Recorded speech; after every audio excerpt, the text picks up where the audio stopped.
Was there a time zone difference on that? I don't know what happened. So thanks, Dave. Voice and video. We are going to continue on with some laughter. Thank you for rejoining us. This is great. It doesn't feel like it's this late either. No, not really. Feels like it's about 4 hours later. I know, right. So next up is Heath McGough. Heath has appeared on several TV shows and movies. Most recently, you can catch him in season 3 of The Detour on TBS and an upcoming episode of Dear White People on Netflix. A self-proclaimed good old boy from Oklahoma. Yeah. Welcome, Heath McGough.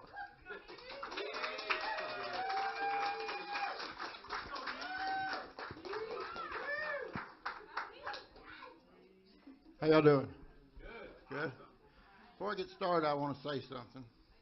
To the person that schedules this thing, it's the first time I've been on stage in months, right?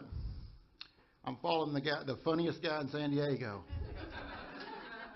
Just want to say thank you. Anyway, my name is Heath McGough, and I'm from Oklahoma. I know that might be hard to believe. I've been out here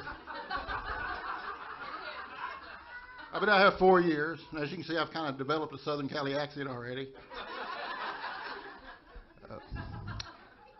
You know, one of the things that people from back home ask me is like, what's the big difference out there? What's the difference between California and Oklahoma? And I have to say it's that y'all have stuff to do here. There's not shit to do in Oklahoma. Not shit. And I'm a Pentecostal preacher's kid, so the shit there would have been to do, it'd have been a sin. Okay? There's basically 3 categories of things you can do as a preacher's kid in Oklahoma. Something to do with guns, fishing poles, and the Bible. That's it. And just to caution you, don't combine any of those things. Or you find yourself on the nightly news, you know. That's a crappy weekend.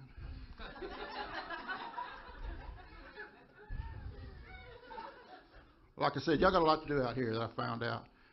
Like I said, I moved to L.A., but a friend told me the other day that down here y'all actually have an amusement park built out of building blocks or something, right? Now that's cool, but I've got a 6-year-old boy, right? And so I know from experience that's not a park you want to walk through barefooted. I mean, I'd rather walk on some like burning glass than step on them little bastards. Anyway, so I spent 30 plus years in Oklahoma with that guilt of either being bored as hell or going to hell. And I got sick of it, man. So I packed my stuff up and I moved out here with you sinners. I'm happy to be here too.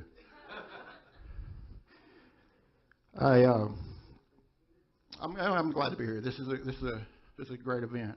I'm honored to be here. Seriously. This is my wife over here.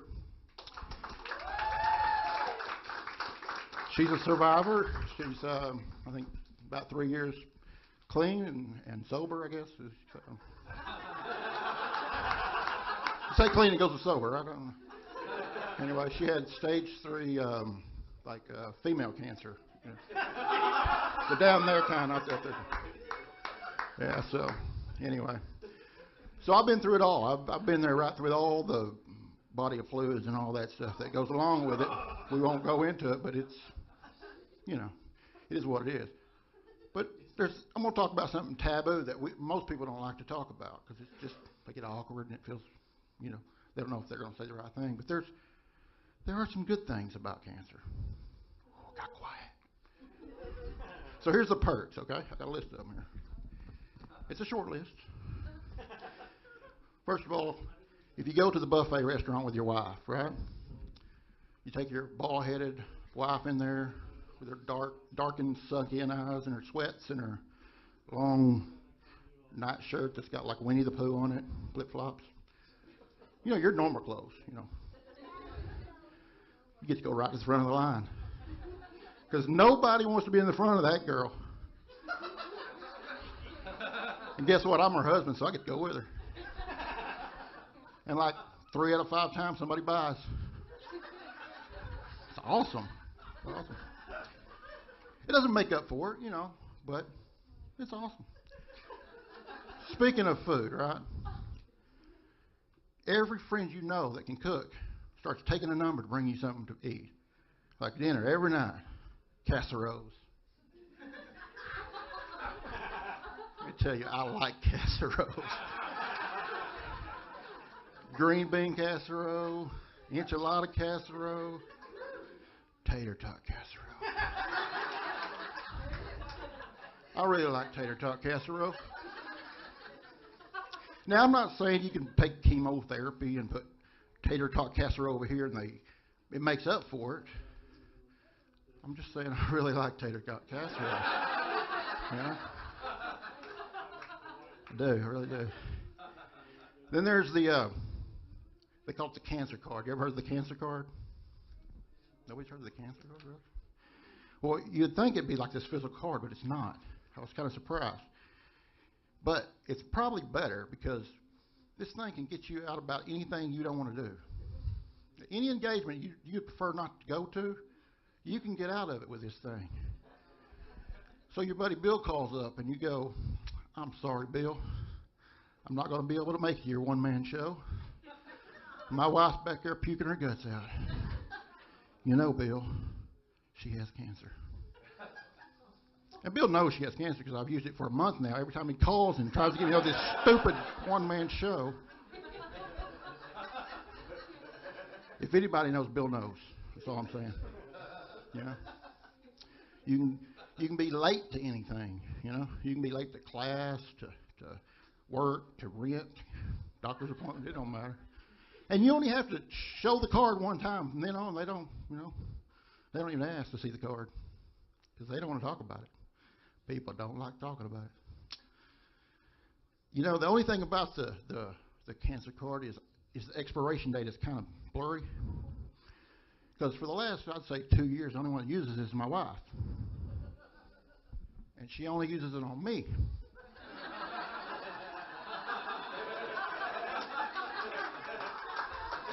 And it really don't even have to have anything to do with anything, really. It's like, Kim, you run over 3 traffic cones and 2 bicycles. I had cancer. I could have died. You're right. I'm sorry. Yeah, you know. All I'm saying is it makes people feel awkward, so use it if you have to, you know. What's wrong with that?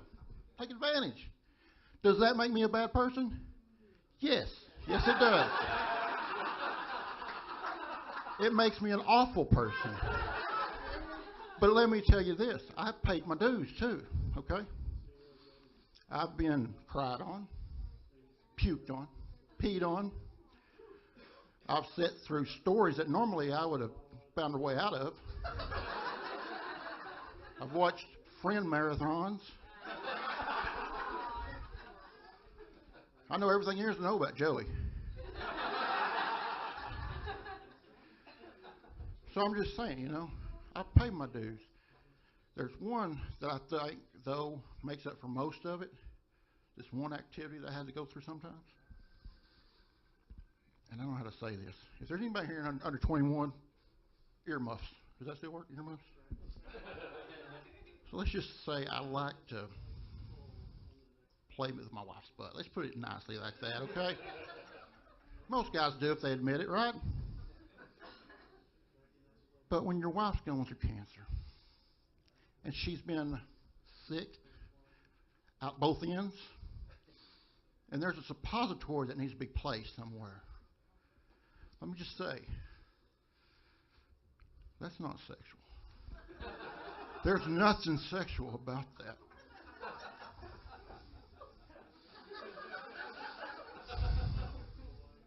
Give me a minute.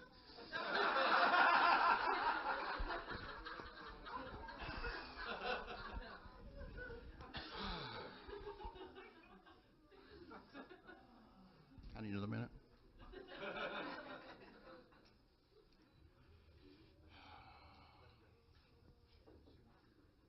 Can't even read my own damn handwriting. Hopeless. Anyway, let's get rid of these. Anyway, I'd like to be serious for a minute. I am honored to be here. I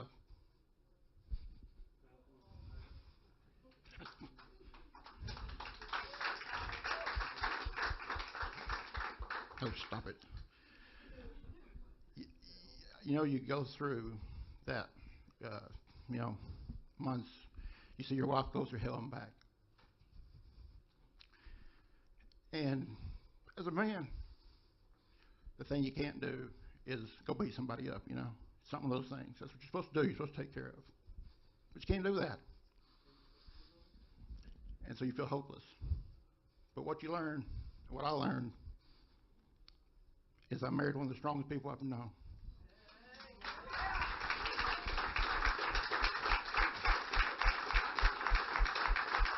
And I learned that there's a lot of really caring people out there that are a lot smarter than me.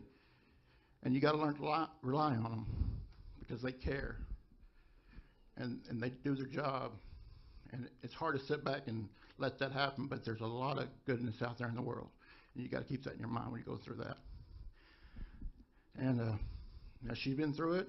She told me to make sure I tell everybody she's getting her second master's degree next month. She's a superhero. She's an organ donation specialist. She goes out and saves lives every night. And she's made a lot of my dreams come true because I'm an actor. And, we make a lot of money. Not enough, really, to live in L.A., but we make a lot. But she's got this big job now, and she keeps getting promoted, and I'm just going, whose dream do we move out here for? But she's made a lot of my dreams come true because I'm a working actor in L.A. I also had this dream of doing it with a sexy bald-headed chick. Nailed it. And she had like 4 different wigs, right? Different colors. It's like going to bed with somebody different every night. I almost made up for the suppository. It didn't. And there's this one wig she had. It was like a Reba McEntire wig. It looked just like Reba McEntire. And I'm not a big Reba McEntire fan. I'm just saying, though, if Reba McEntire crawls in bed with you, you're probably going to snuggle up to her, right? Well, I did. I don't know about y'all. But one of the best things she done for me is she gave me this little boy. And he's an upcoming actor himself. He's got a national commercial right now. He's going to be in a Disney show. And today he informed me he's going to be a comedian too, so, So he's going to tell a couple jokes and end this thing for us. All right, you ready? Hi, my name's Leeum.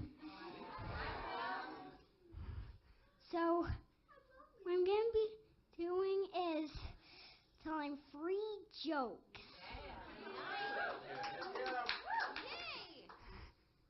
First one. Why did the superhero flush the toilet? Why did that? Because it was his duty.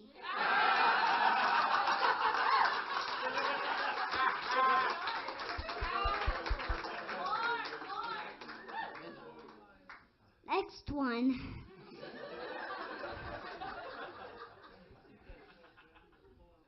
Why is a ninja fart so dangerous? Why is ninja fart so dangerous? They're silent but deadly.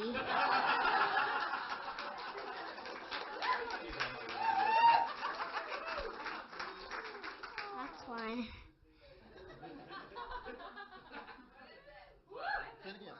What's the joke? Knock knock. Who's there? A rusting cow.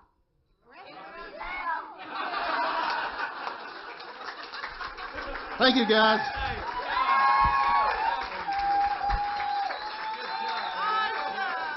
Oh my gosh, that was awesome. Thank you so much. Okay, so we could totally relate to Liam's jokes. Those were so I actually great. got his second joke before he said the punchline. I think I'm on his level. Liam, I love that, mate. I love that. And I love the joke from Heath about the actors making lots of money. That is so funny. There you go. That's hilarious. All right, okay.